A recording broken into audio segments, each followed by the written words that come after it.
This is the Dollemore Daily, and I'm Jesse Dollemore.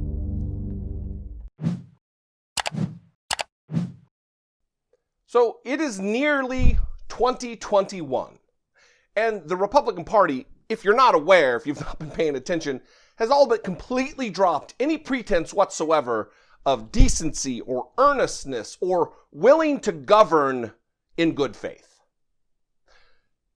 Yesterday, an article was published by the Arkansas Democrat-Gazette, the paper of record in the state of Arkansas, an interview with Senator Tom Cotton, the perennial dummy and human giraffe neck, Tom Cotton, in which he proposes, or he is explaining his proposal to defund certain schools that teach a curriculum based on 1619, which was a brilliant journalistic effort by the New York Times to enlighten Americans to the history of slavery in the United States. 1619 being the year that the first human beings were kidnapped and brought against their will in chains, millions of them dying along the way, in chains to the United States, or what would become the United States of America. The horrible legacy of slavery in this country was outlined, and the future ramifications that we're still suffering through today. And Tom Cotton is so appalled that it would be taught, that we would remember our history, that he wants to defund schools, certain elements of their budget. He wants to do away with federal funding if they teach this curriculum. He would rather have us focus on just the independence from the crown. 1776, y'all. All the white founding fathers, many of whom owned human beings who were brought here. I'm going to read a little bit from this because he said some outrageous things, including that slavery was necessary. He called it a necessary evil. He still said it was necessary. Reading from the article, Cotton, who opposed recent efforts by United States Senator Elizabeth Warren to remove Confederate names, monuments, and symbols from military sites, has accused the 1619 Project of being racially divisive. Quote, "The entire premise of the New York Times factually, historically flawed 1619 Project is that America is at root a systemically racist country to the core and irredeemable. I reject that root," Cotton says, "and branch. America is a great and noble country founded on the proposition that all mankind is created equal. We have always struggled to live up to that promise, but no country has ever done more to achieve it," unquote. In the interview, Cotton said the role of slavery can't be overlooked. Quote, "We have to study the history of slavery and its role and impact on the development of our country, because otherwise we can't understand our country. As the founding fathers said, it was the necessary evil upon which the Union was built. But the Union was built in a way, as Lincoln said, to put slavery on the course to its ultimate extinction," he said. Instead of portraying America as an irredeemably corrupt, rotten, and racist country, the nation should be viewed as an imperfect and flawed land, but the greatest and noblest country in the history of mankind, Cotton said. Well, first of all, him denying that systemic racism is a thing in the country is asinine. I'm not going to go through all of the examples here. I've done several videos, one on reparations that you should watch. Search my name and reparations, you'll find it. I've done several on systemic racism and racism in general. But I would point you to, I'm going to promote somebody else's thing. Cody Johnson from Some More News did an hour-long effort, and there's no way I could do it any better. I would steer you to this video right here. The link to which will be at the bottom of the description of this video. Go watch every single moment of that video. Tom Cotton is a dipshit. Tom Cotton, first of all, let's get back to this. We all know that slavery is evil. We don't need to say it. I mean, we do need to continue to say it, but it doesn't need to be said. It is self-evident that slavery and the horrors that accompany it are evil. So we could drop that. Tom Cotton is calling slavery necessary. Make no mistake, Tom Cotton sits around in his private time and thinks of ways that he can explain away or justify the horrors, the torturous horrors that were visited upon blacks in this country from its inception. And for him to say that it is America, it is rooted systemically racist country to its core and irredeemable. One, it's not irredeemable because of it. We're getting better. America, he says, is a noble country founded on the proposition that all men were created equal, except for the fact that the man who wrote that, Thomas Jefferson, owned and raped his slaves. Except for the fact that they wrote and spoke so eloquently about being created equal, yet they practiced slavery. They owned human beings. And Tom Cotton wants to make excuses for it. Go watch Cody Johnson's video. And like I said, systemic racism in our country, we need to battle against it, fight against it, work against it, to dismantle it. But it doesn't mean that our country is irredeemable. If it was irredeemable, I'd be getting out of here. I would not live here any longer. And I wouldn't promote the goodness that we aspire to in this country. Tom Cotton. But necessary evil? It was necessary that millions of human beings were kidnapped, tortured, raped, murdered. As a matter of law, it's okay. Yes, you can own human beings. Founding principle of our country.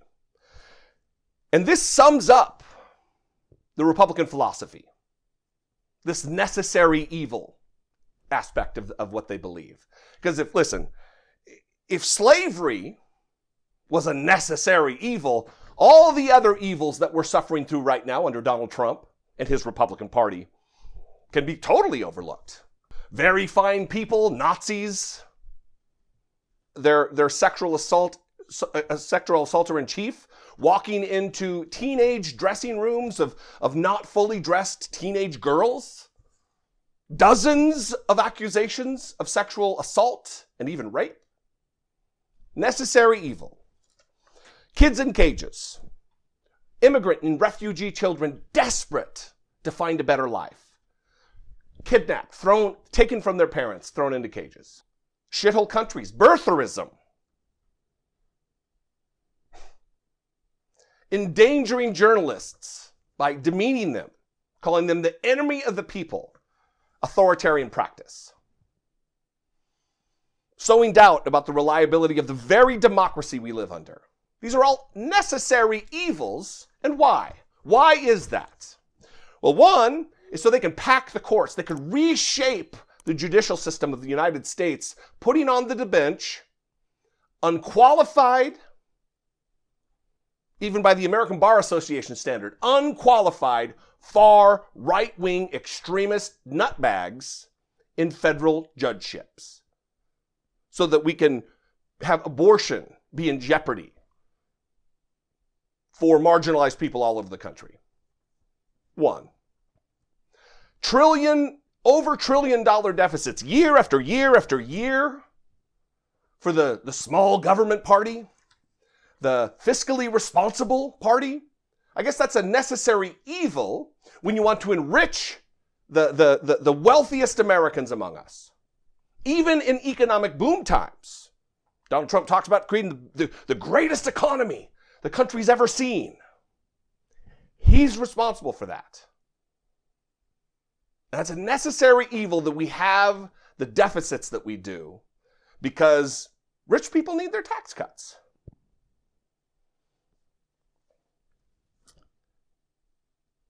They are morally reprehensible and depraved Republicans.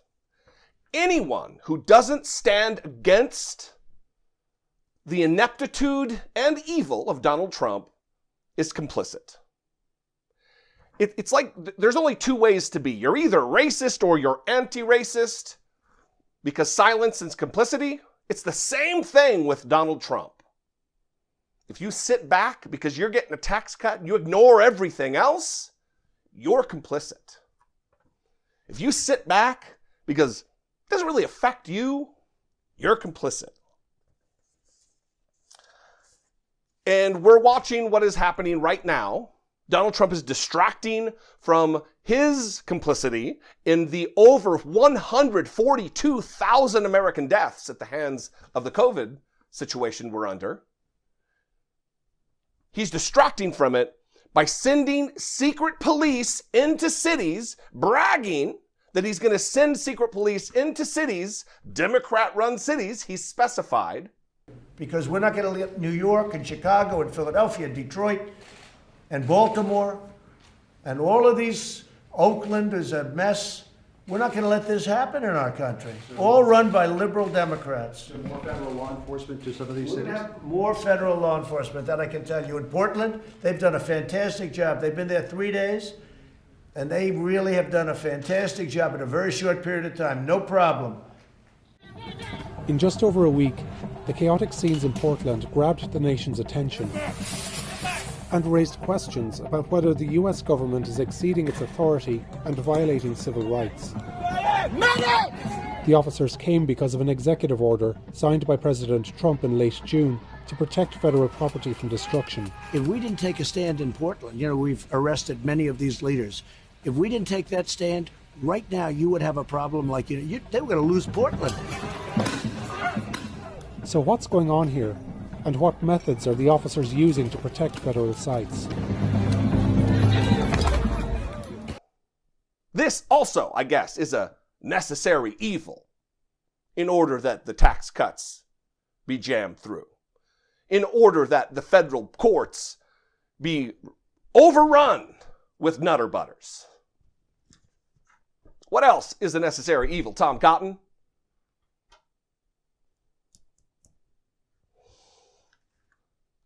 Listen, we are in a situation in this country that is dire. We are witnessing authoritarianism take hold and democracy evaporate right before our eyes. There used to be a time when I would have, no, democracy is the way of the world in America. It is canon, cannot be meddled with. I don't believe that anymore. It is at risk. It is at risk. With Republicans, generation after generation after generation, chipping away at voting rights of minorities and oppressed populations, marginalized groups, and now just Democrats in general. We are witnessing the deterioration of the American democratic system. And it is up to every single one of you, whether you believe it or not, it is up to every single one of you to take part this election, to rid ourselves of these tyrants, this human garbage. Vote.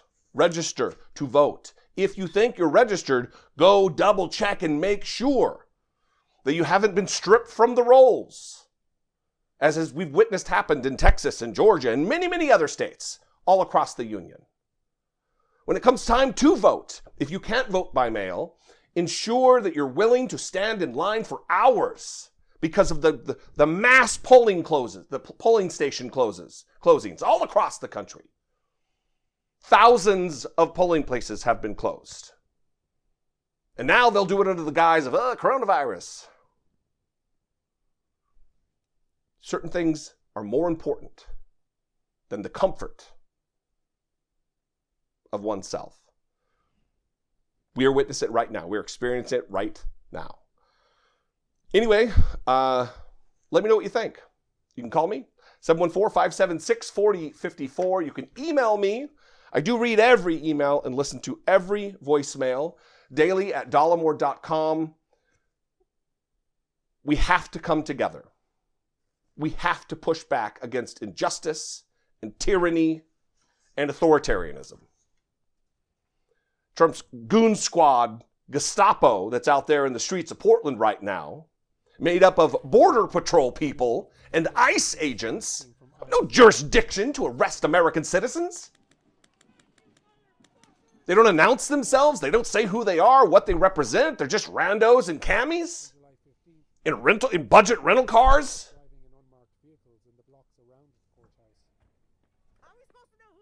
Not the America that I thought we'd have in 2021, almost.